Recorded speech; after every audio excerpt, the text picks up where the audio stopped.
Okay, good evening. Welcome to our symposium here. So I think this is number 7. How many of you were here in the one at 18? Raise your hand. And we have Jennifer Reich here, who was a speaker at that one. Where's Jennifer? I can't see. She's back here. She wrote a book called Calling the Shots about vaccines, and now she's made it popular again. So it's things do kind of come around again. So welcome. This is the highlight of every year for the Institute for Science and Policy, and we're thrilled. We've had great speakers, and this year is no different. So we're excited about that. This year, the future of science policy. How can policy systems be structured using science to ensure the best possible future? And what are the roadblocks that impede that future? And this was really the reason we started the Institute, was how can science have an effective seat at the table in public policy?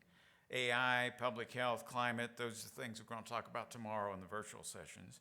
Tonight we're going to hear from Kei Koizumi on the future of U.S. science policy. Before I introduce Kei, I'd like to thank a few people, and there should be some slides coming up here with these folks here. Our founders, Circle supporters, Monty Cluworth, Hal Logan, and Ann Logan, Joan Burleson, and James Mulligan. And then our symposium champions, Jennifer Reich, who I already talked about, Robert Meyer-Rich, and Leonard and Amy Slosky. So why don't you raise your hand if you're one of those folks here. So let's give them a hand. And I'm not going to read all the folks here on the Symposium Steering Committee, but if you get a chance and you know some of those folks, just thank them for doing this, because this does take a lot of work. So I want to introduce our keynote speaker tonight, Kei Koizumi. His is a longtime science policy leader, researcher, and social scientist in Washington, D.C. In January 21, he was appointed by President Biden to serve at the White House Office of Science and Technology Policy, OSTP. You may have heard that phrase before. Currently, Special Assistant to the President, Principal Deputy Director for Science, Society, and Policy. He also worked at OSTP from 2009 to 16 as the Assistant Director for Federal R&D and Senior Advisor for the National Science and Technology Council. He was also acting executive director of the National Science and Technology Council from 22 to 24. Outside of government, Kei has worked for the American Association for the Advancement of Science, working both science policy and federal and R&D budgets. So without further ado, introduce Kei Koizumi.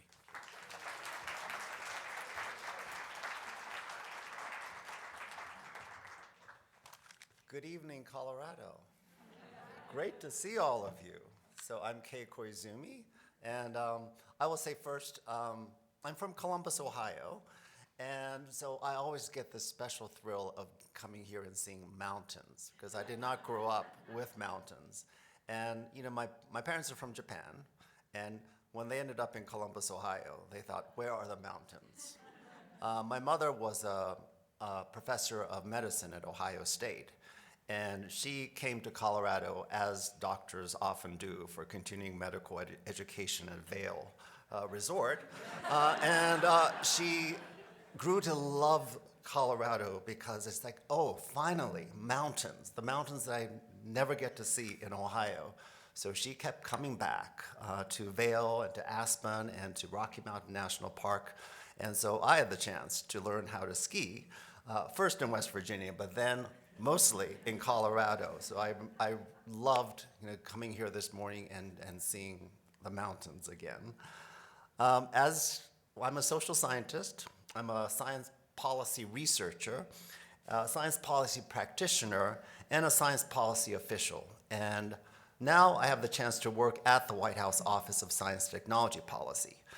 And we have a couple of missions at OSTP. One is to make sure that the president and vice president and other White House officials have the best available scientific and technical information that they need to make informed decisions about everything, whether it's healthcare or environment or national security or the economy.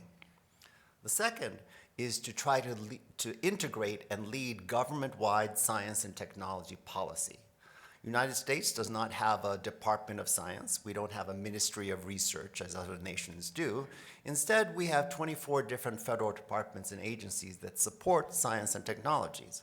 So to try to integrate it all, for areas where government-wide policy makes sense, it's my office that tries to integrate and lead on government-wide science technology policy. A third mission that we have is to harness the power of science, technology, and innovation to make progress on this administration's priorities, but really on our shared global and national challenges. Those include, as you may know, tackling the climate crisis, making sure that we provide economic and opportunities for everyone in America, to improve health outcomes for everyone, to grapple with and seize the benefits of emerging technologies like AI while managing its risks. So those are some of the missions that we have at OSTP. So today I want to tell you a little bit about my journey in science policy, especially focusing on, I'm going to deviate a little from the future of science policy, because I've been grappling with what do I say about the future of science policy. Instead, I'm going to start off with talking about the recent past, and then together we're going to arrive at the future of science policy. So it's a shared endeavor. I'm not going to give you the answer to this question. For that, you will have to stay tuned to yourselves and also to tomorrow, because tomorrow we will be able to discover together what the future of science policy might be. So I'm going to tell you a few of my science policy aphorisms, a top 10 list, and explain them. So let me start with science policy is science for policy and also policy for science. And it's contained in what I was able to tell you at the beginning, that OSDP, our mission is to provide scientific advice and information. That is science for policy.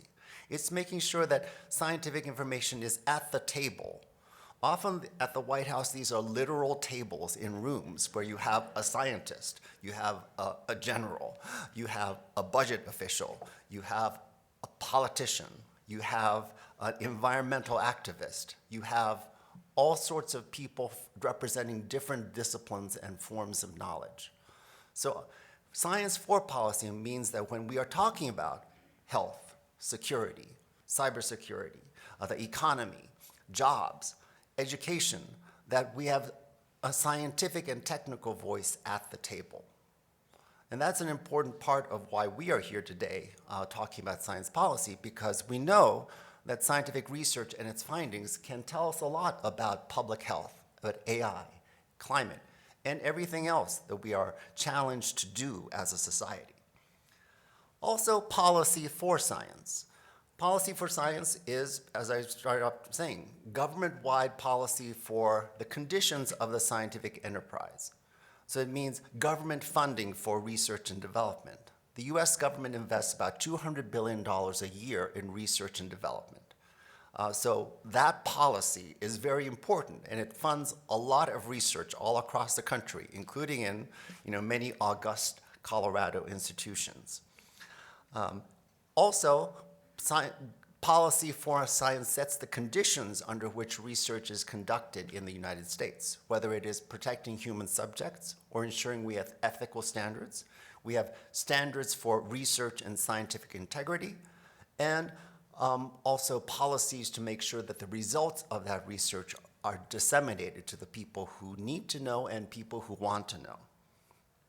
So I've been fortunate enough, and deliberately, in being able to do both, doing both the scientific advice and also the policy for science. And I've been able to do both because, number two, science policy is a team sport of all kinds of players. In my office, I'm fortunate enough as a social scientist and as a policy wonk to be surrounded by scientists of all disciplines, including astronomers, physicists, environmental scientists. We have an oceanographer, Chris Ludwig, also part of my office. We have behavioral scientists, biomedical scientists, and we also have lawyers, communicators, journalists, and other people from all walks of life who help us to do science policy well. And so the team at OSTP is, I think, effective because it brings in everyone, not just people trained in the sciences and engineering, but people trained in all sorts of other disciplines. And together, I hope we are able to provide good scientific advice and effective science policy.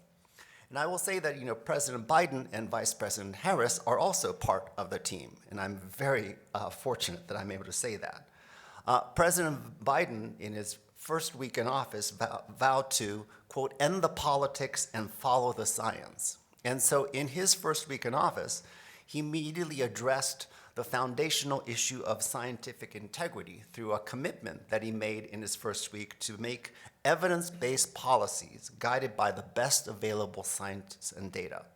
It's the PM on evidence-based policy and scientific integrity, which, well, I did contribute to that. And it came out in the first week of the administration.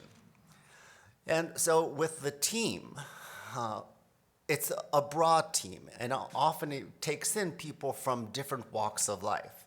So at these metaphorical tables and literal tables, I have had the chance to work with, people from the military, with military backgrounds, or from the intelligence agencies, or from humanities and social sciences and arts backgrounds. And together we are able to, bring our disciplines and knowledges to the table, have it out, have discussions, and then go forward with what I think is a better science policy than we would have arrived with if we only had physicists or biologists. Instead, we have the opportunity to do a whole lot more. So number 3, I think you should bring to science policy a core knowledge or skill and look for opportunities to add to it. As I said, I started in policy for science. You heard that my original job at OSTP was as Assistant Director for Federal R&D. So what did I do? I basically focused on the federal government funding of R&D, $200 billion a year, where it comes from, where it goes, what kind of work it does, and how to steer it toward directions that are beneficial for society. So that is my core knowledge, and to this day, I'm still known as like the federal R&D budget guy, right? Yes, Chris knows this. And so that is the core that I worked hard to develop. But I've deliberately tried to expand my skills into science for policy. When I first got to OSTP at the White House in 2009, I realized, yes, I'm entering as the federal R&D budget guy, but I have the opportunity to expand into scientific advice and information. And I tried to look for ways to gain experience in providing science advice. And it was through interacting with, talking to physical scientists, astronomers, biological scientists, environmental sciences. I brought to the table my expertise in the social sciences, especially what we call the science of science policy. But along the way, I've tried to gain fluency in AI, in computer science, climate change science, and work with lots of smart people to learn from them how to give advice to non-scientists about scientific matters. And sometimes it's been tested by fire. So one example that I'm going to give to you, because I just walked past the Mars rover, is that, well, in March of 2021, I was the acting director of my White House office. And what happened in February and March of 2021, the Mars rover landed on the surface of Mars. President Biden was going to give a video congratulations call to the team at Jet Propulsion Laboratory who had been responsible for this Mars rover landing successfully. And so I got tasked with, okay, you have to brief the president on the Mars rover. It's like, do I look like a planetary scientist? but I had to do it. And so I used kind of the skills that I learned, which is number 1, call people. Call the people who know. Fortunately, I could draw on having visited JPL and actually seen the rover in the hangar before it went up to Mars. And I wrote, as one does, this presidential memo, which you will eventually find in the President Biden's presidential library, of 3 pages, 14-point font space. And I sent that in, but then they said, well, now you have to brief the president on this. It's like, okay, sure. Again, not a planetary scientist, but I will do this. And of course, I crammed for this test. And so in early March 2021, that was my first time to be in the Oval Office. and I got to brief President Biden on the Mars rover and why it was so important and such a big deal. And I will say that he only asked one or two questions, which was good for me. And so the briefing went on shorter than we expected, and it was not yet time for the call with Jet Propulsion Laboratory scientists. So we were hanging around the Oval Office, as one does. And so I had the chance to walk with the president over to a corner of the Oval Office where a moon rock is placed. And I said, President Biden, this is a moon rock. And I will say the Mars rock is going to look really great next to it. But it's going to take a while. You won't be president then. But we're eventually going to get a Mars rock, thanks to the work of this Opportunity rover that's out there. And again, so that was scientific advice. I had to, thank God I'd cultivated my skills of providing science advice on topics that I was not expert in, because it came in handy. It went so well that I got asked to do it again a few weeks later when the helicopter successfully made its flight. And so then I had to go to the same people and say, well, explain to me why this helicopter is working. And I had a chance to brief him before he did another event, congratulating the helicopter team on what they had just done. So yes, bring to science policy a core knowledge or skill that is your calling card, and then look for opportunities to add to it, because you never know when you might need those additional skills. And I will say, you should also bring all of you to the work of science policy. Science policy is personal to me. I mean, it had better be, because I've been doing it for a long time, 30 plus years.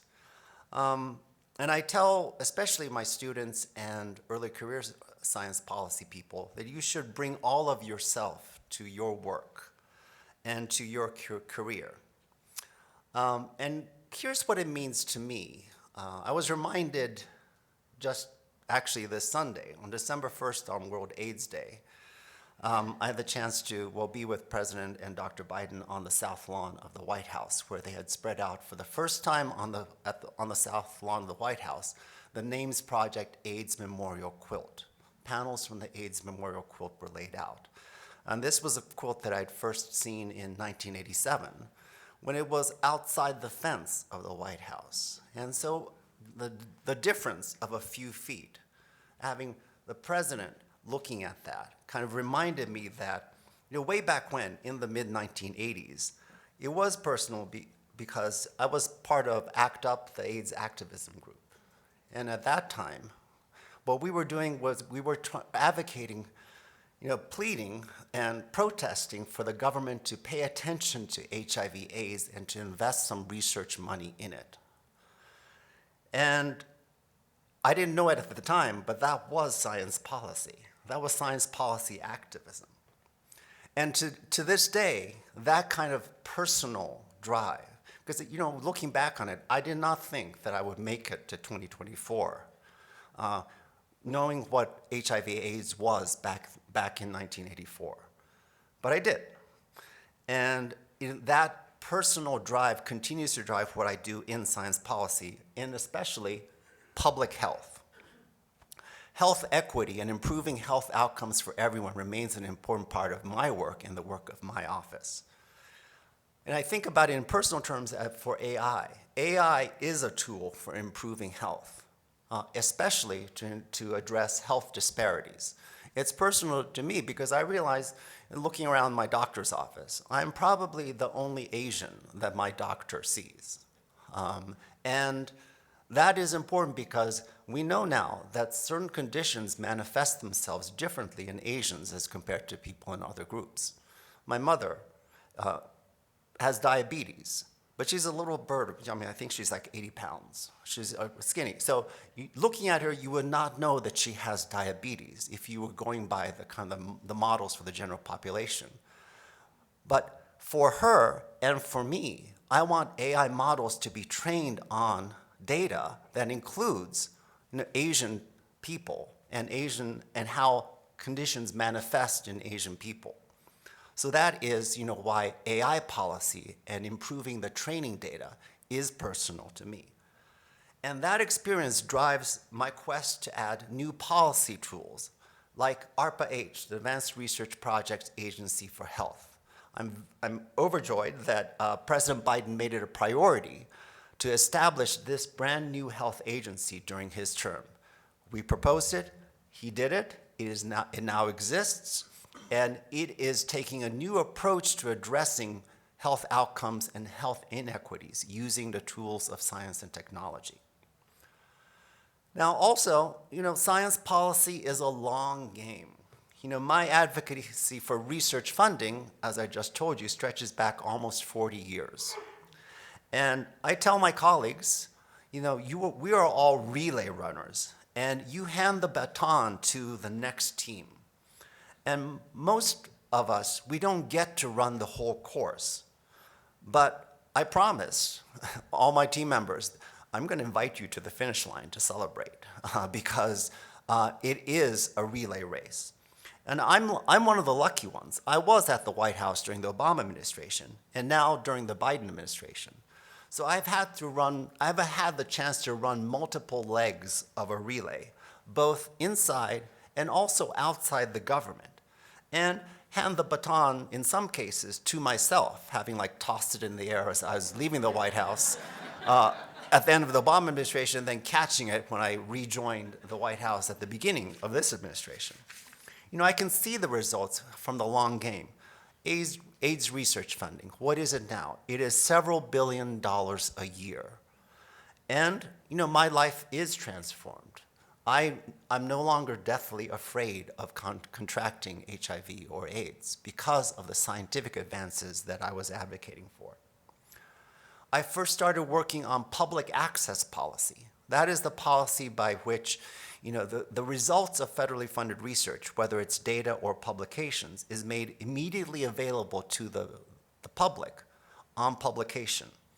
I first started working on that public access policy in 2007, when it was introduced for the NIH, the National Institutes of Health. This year, 2024, 17 years later, I'm still working on it and making sure that it is a government-wide mandate to ensure that taxpayers who paid for the research get to access these potentially life-saving research results at the time of publication. So it goes on. I'm about to hand I'm about to hand the baton on to someone else. But I'm happy to have been part of multiple legs of that relay. And I'm happy that now it's not only just the US government doing this, but it's a global movement to provide open access and immediate public access to publicly funded research. Europe is doing it. Japan is doing it. Foundations all across the country and the world are doing it. So science policy, it is a long game, and that often requires patience. But science policy also requires participation. Policy is better and longer lasting when people are involved from the beginning and people's values are a part of policy. And that's why I bring the social science perspective to it, because social science, of course, is about understanding and studying people. And I'm all about participatory research, participatory or community science, participatory technology assessment, and all the tools that we have to involve as many people as possible in research from the beginning. Because we want to ensure that emerging technologies especially are guided by democratic values and offer learning and work opportunities to people in every community in America. The AI story. At the beginning of the administration, we had the opportunity to get AI right and make sure that as this technology emerged into broad popular use, that we were able to maximize the benefits from AI while minimizing its risks and managing the potential dangers. So as an administration and as an office, where did we start? We started first with principles and values. I'm proud that my office in OSGP produced in 2022 a blueprint for an AI Bill of Rights. And it 2022, that was a year or so into the administration. It took a while because we took the time to engage with communities and stakeholders, both inside the United States but also outside the United States. And talking to people does take time, but it is worth the effort. And it was worthwhile because that blueprint for an AI Bill of Rights establishes the values and principles first. And it's the foundation on which we then built the policy work of what we as a nation, as a federal government, are going to do regarding AI. So 2022 was the blueprint. 2023, that's when the president issued the executive order on artificial intelligence. It has a longer title. It's even longer still. It is the longest executive order in US history. It's like 180 plus pages if you print it out. But what is important on that is it establishes, principles, policies, binding policies and commitments for the federal government's use of AI. And it is built on the foundation of those principles that we laid out in 2022. And we further built on that executive order through another memorandum on government use of AI, on more research into the ethical, legal, and societal implications of AI, and so on. But it all started with that participation. And in participation, it is a lot of work, and it's also very social. So another thing I will tell you, that science policy is social. It's a team sport, and it's about working with lots of people. So that means in doing science policy, you need to have contact with a whole lot of people from many different backgrounds. And you have to build a network and activate it in order to get things done.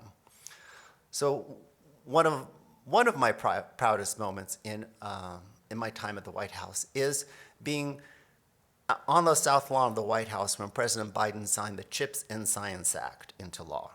CHIPS and Science Act, August 2022. It's 400 pages long. I wrote a lot of it, yeah.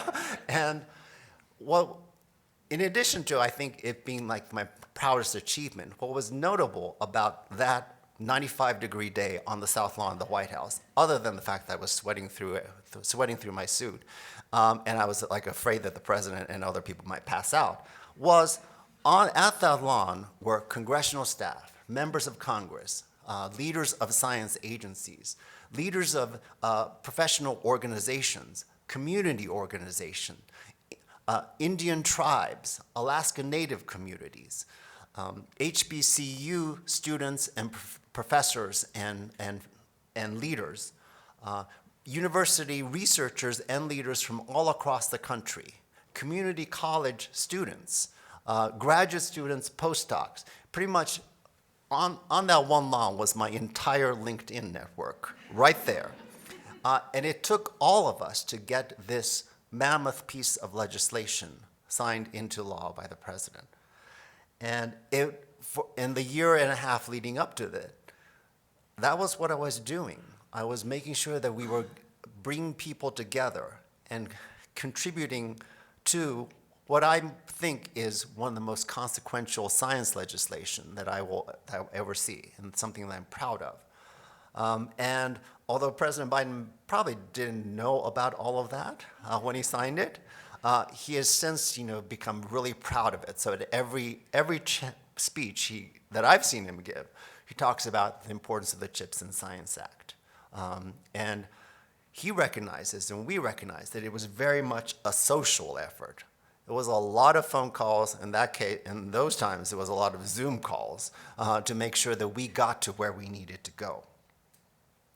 And finally, well, not finally, another aphorism. Science policy can and should change people's lives.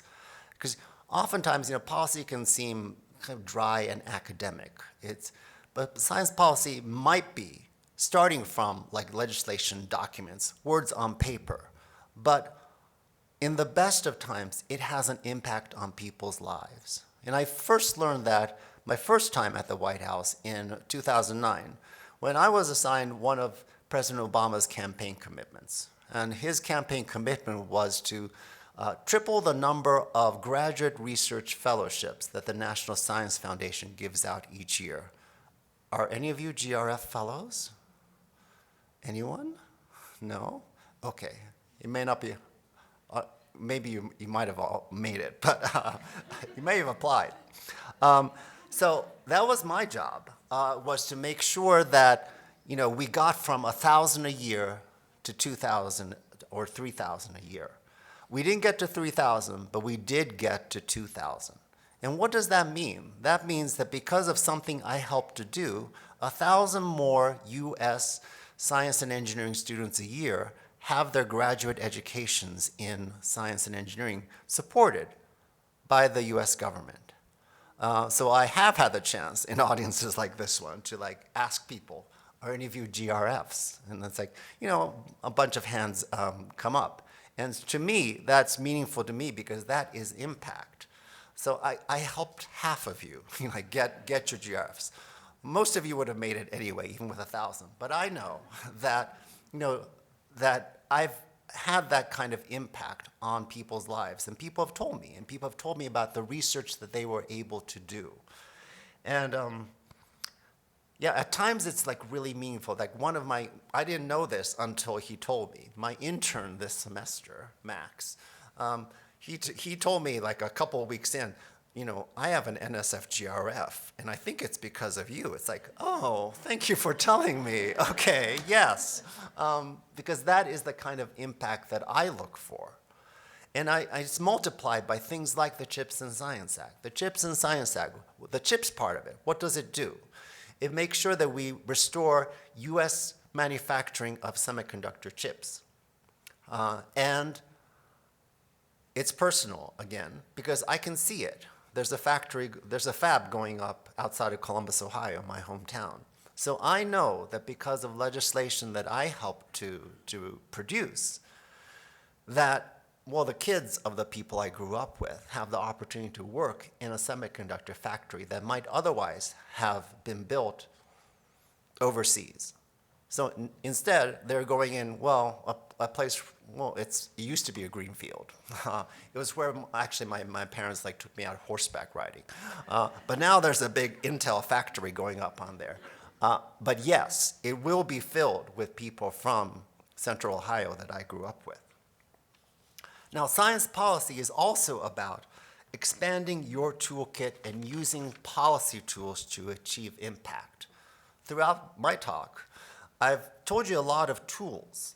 I've had to use a lot of tools, conversations with universities, researchers, agencies, and congressional staff, reading, drafting, modifying legislation, good old-fashioned street activism, budgets and appropriations and digging into 1,000-page omnibus budget bills, listening sessions, town halls, and so on. If I had you for an entire semester, I would go into detail about what my toolkit contains, of the many ways in which I'm able to wield science policy tools to make that kind of impact on people's lives. But just to summarize, we all have the opportunity to build our toolkits in science policy. Even when we might lose a few tools along the way, I'm very well aware that I'm about to lose one of my tools, which is the building, White House. I can no longer, in a couple of weeks, I will no longer be able to invite people to the White House and show them around and say, okay, we are here at the White House, so you are not leaving until we reach agreement on a path forward. I may not have that tool, but I'm going to keep discovering other tools as we go. And I also want to say that you, all of us, you can find your own path to science policy because there is no set path. You can have a career like mine, which is, pretty much full-time science policy. You can also have a fellowship or other time-limited experience in which you get to work in a policy setting for a year or two. You can have an occasional engagement with science policy, such as an annual congressional visits day or a visit to your state legislature. You can participate in a policy group at your institution, whether it's a university, a company, or a nonprofit. Or you can infuse your work, your research work, or your education work with science policy considerations. I've been fortunate enough to come into contact with scientists and engineers who have taken all of these tools and found some way to infuse science policy into the work they do, whether it's full-time, part-time, or only occasionally.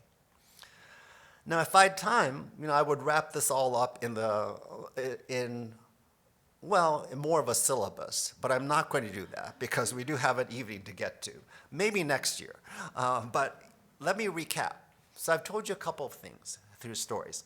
Science policy is science for policy and policy for science. Number 2, science policy is a team sport requiring all kinds of players. Number 3, you should bring all of you to the work of science policy. 4, you should bring to science policy a core knowledge or skill, and then look for opportunities to add to it.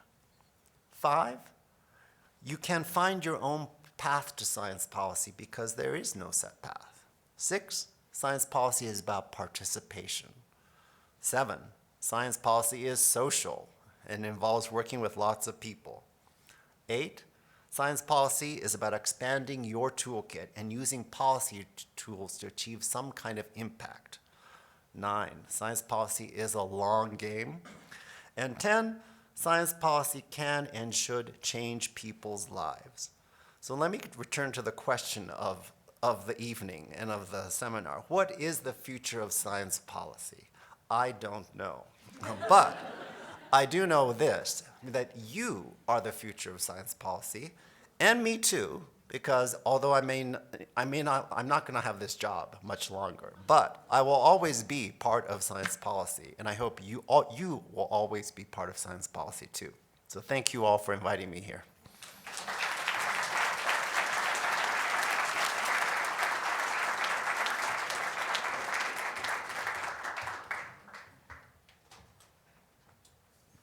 Thank you. Thanks, everyone, for joining us tonight. We got started a few minutes late, and I don't want to keep you between drinks and more food and casual conversation and whatnot. That's a terrible thing for any sort of host to do. But I do want to have a moment to take a few questions with him. For those of you who know me, I'm Kristen Eulenbrock. I lead our Institute for Science and Policy here at the museum. If I don't get to know you, hopefully I get a chance to know you. Thank you for being here tonight. I encourage you to ask your questions, because if you do know me, I will take all the time and ask my questions. But I would love to make sure we get some questions for Kei here from you all. There's a code, there's a URL link if you don't like QR codes, because the restaurants have burnt you out from them. We're going to take about maybe 10 minutes here for a couple quick questions. George knows this. Both him and I are armchair social and behavioral scientists. We're not really, but we geek out on anything that engages with the social and behavioral sciences. And so I have a social scientist sitting next to me. So I want to start with a little bit about what you were talking about the social engagement and social interaction. You talked about a lot of blueprints you had your hands on. There is a blueprint that you had a pretty big hand on that is about engaging the social and behavioral sciences in evidence-based policymaking. To me, it's a very emerging field. It's been around for a long time, but it's not well integrated into actual decision-making processes because humans are messy or really hard. I'd be curious, having worked on that blueprint and a social scientist, what gets you excited about how we can be better at thinking about some of those social and behavioral challenges that we have as humans as we think about those evidence-based policies? Turn that on. Yes, as a lapsed social scientist, questions like that make me feel happy. And also, the work makes me happy. That you can find this blueprint, by the way, as with other blueprints, at osgp.gov. I'm supposed to say that. I try to think of social behavioral sciences as seizing an opportunity. We've come out of a period, the COVID-19 pandemic, in which we have all realized that vaccines, medical treatments, et cetera, are necessary but not sufficient to fully address a pandemic, because a pandemic is a a social and societal phenomenon. And a lot of the success and failure of pandemic response came down to people, vaccine acceptance, vaccine uptake, and of course other treatments. And that we know, because of the work of my colleagues in the social and behavioral sciences, that there's a lot of research that is useful and immediately applicable to addressing that pandemic and future pandemics. We're also,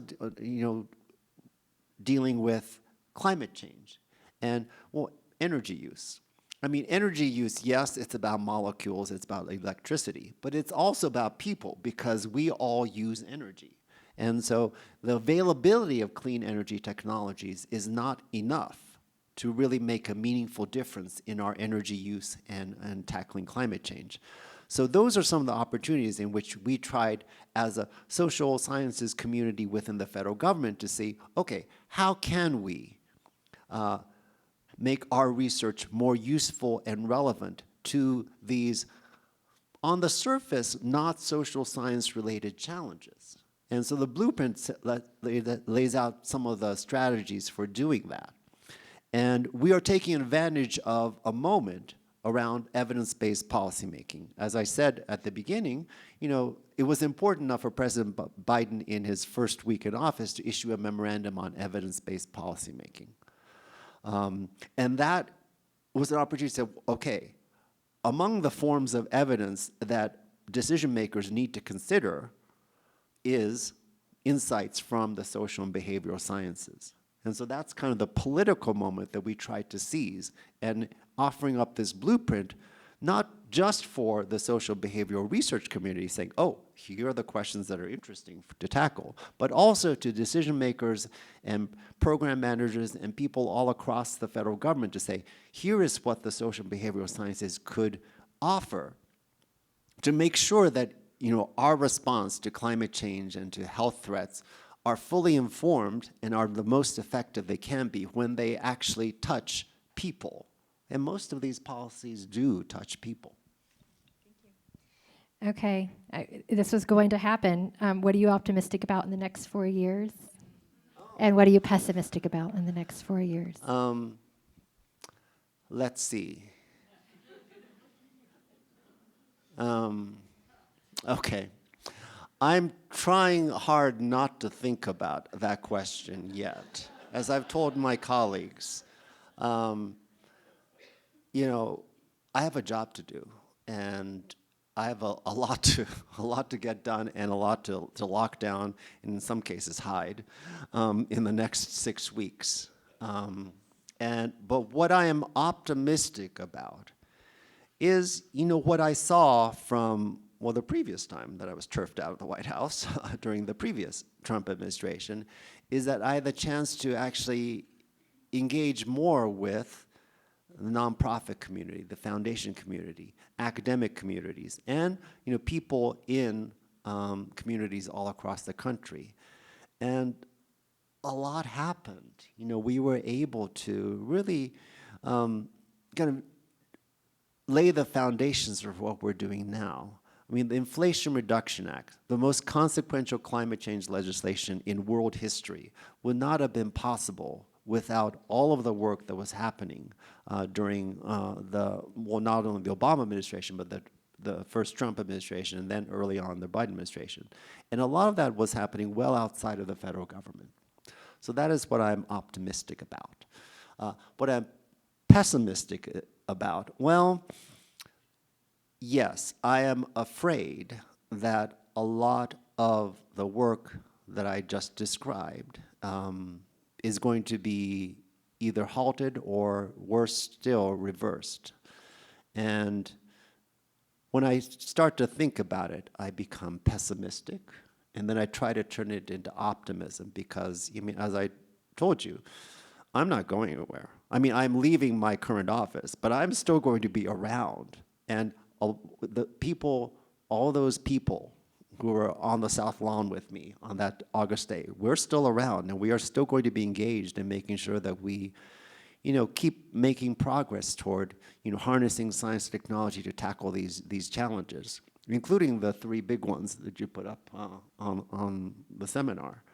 So yes, that is what I'm pessimistic about, but I'm trying very hard to turn it into optimism. Thank you. All right, we'll just take maybe one more here, and then you all can snag him in the corner a little bit out there. You were talking about this being a team sport. Often there is a lot of barriers to participate in the team sport. Some folks here were curious about that engagement of community participation in science policy, which often hasn't necessarily had a seat at the table, they're not in the know, there's a lot of barriers. What are some of those barriers, and how could you see that being improved? I think the barriers is that who has a place at the science table has always been subject to barriers. And the way I see it, part of it's informed by my previous time at OSTP.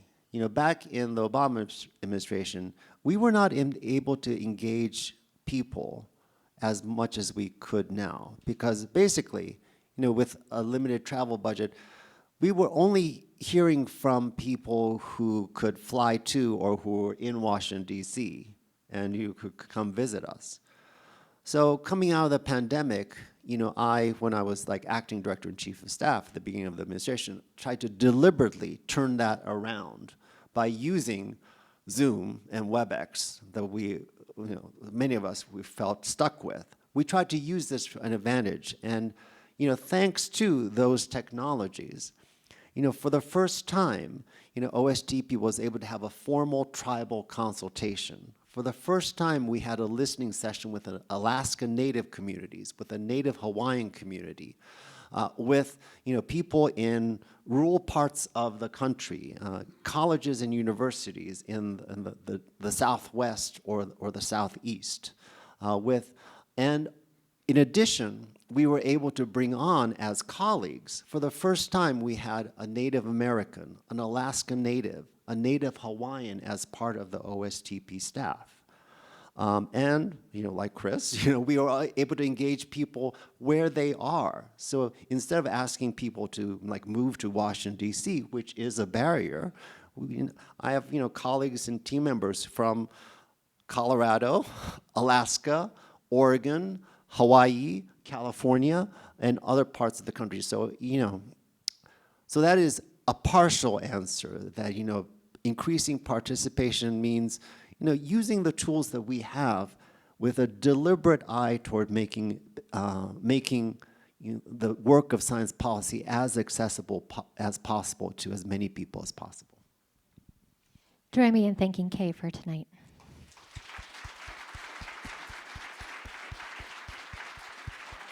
Mm-hmm. 7 o'clock on the dot. Yeah, and we had some folks online, so thank you for joining us online. Thank you all for being here tonight, for enjoying this talk. Hopefully you get a chance to meet someone new, talk a little bit more. There's plenty of food and drink out there, so please go and enjoy yourselves.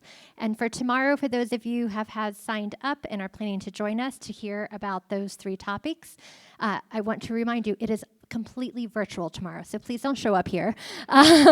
Join online. If you have any problems joining on the Zoom platform, reach out to anyone on the Institute team. We'll be there to help you get online. We have an amazing setup of speakers tomorrow, and we will record those, but we encourage you to join us live. You can ask questions then as well. So thank you for being here. Enjoy yourselves. Good to see you all. Bye.